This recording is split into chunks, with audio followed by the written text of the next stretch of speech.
South আফ্রিকার প্রতিনিধি দল পর্যবেক্ষণ করেছেন চট্টগ্রামের জহুর আহমেদ চৌধুরী স্টেডিয়াম ও সেখানকার নিরাপত্তা ব্যবস্থা। সিরিজ নিয়ে কোনো শঙ্কা নেই, এটা নিয়মিত ও স্বাভাবিক পরিদর্শন বলে জানিয়েছে বিসিবি। অপারেশনস ম্যানেজার শাহরিয়ার নাফিস জানিয়েছেন, চট্টগ্রামের পর ঢাকা ভেন্যু পরিদর্শন করবেন 4 সদস্যের প্রতিনিধি দল।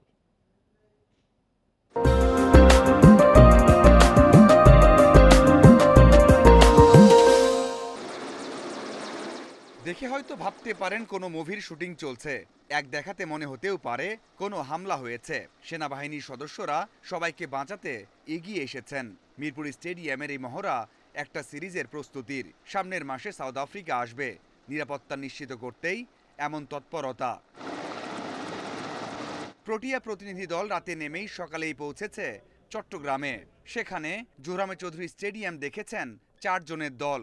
বিসিবির অপারেশনস ম্যানেজার শাহরিয়ার নাফিস দেখিয়েছেন স্টেডিয়ামের সুযোগ সুবিধা। আইন শৃঙ্খলা বাহিনীর সাথে সভাও করেছে প্রতিনিধি দল। প্রত্যেকটা ক্রিকেট বোর্ডের একটা রুটিন পার্ট, বিশেষ করে England, Australia, south Africa, New Zealand তারা করে থাকে। কোনো দেশে সফর করে আসার আগে তারা একটা প্রতিনিধি দল পাঠায়। তারা ট্রেনিং ফ্যাসিলিটিস, মাঠ, হোটেল থেকে আসার রাস্তা, এয়ারপোর্ট, এইগুলো জাস্ট দেখাশোনা করে। বাংলাদেশে প্রোটিয়া পর্যবেক্ষক দল আর মিরপুরের মহড়া দেখে অনেকেই ভাবছেন সিরিজ নিয়ে শঙ্কা আছে নাকি। নারী টি-20 বিশ্বকাপ ও নিউজিল্যান্ড এ দলের মতো এই সিরিজও বাতিল হবে না তো? বিসিবি অবশ্য আশ্বস্ত করেছে সিরিজ নিয়ে। ট্যুর নিয়ে কোনো সংশয় নাই, আলহামদুলিল্লাহ।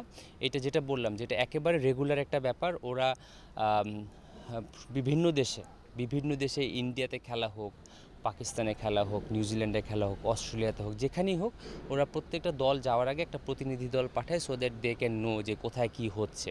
চট্টগ্রাম পর্ব শেষে সোমবার মিরপুর স্টেডিয়াম পর্যবেক্ষণ করবে প্রোটিয়া পর্যবেক্ষক দল। তাদের দেয়া রিপোর্ট অনুযায়ী 2 টেস্টের দিনক্ষণ ও ভেন্যু চূড়ান্ত করবে 2 board. Mazharul Islam, independent news.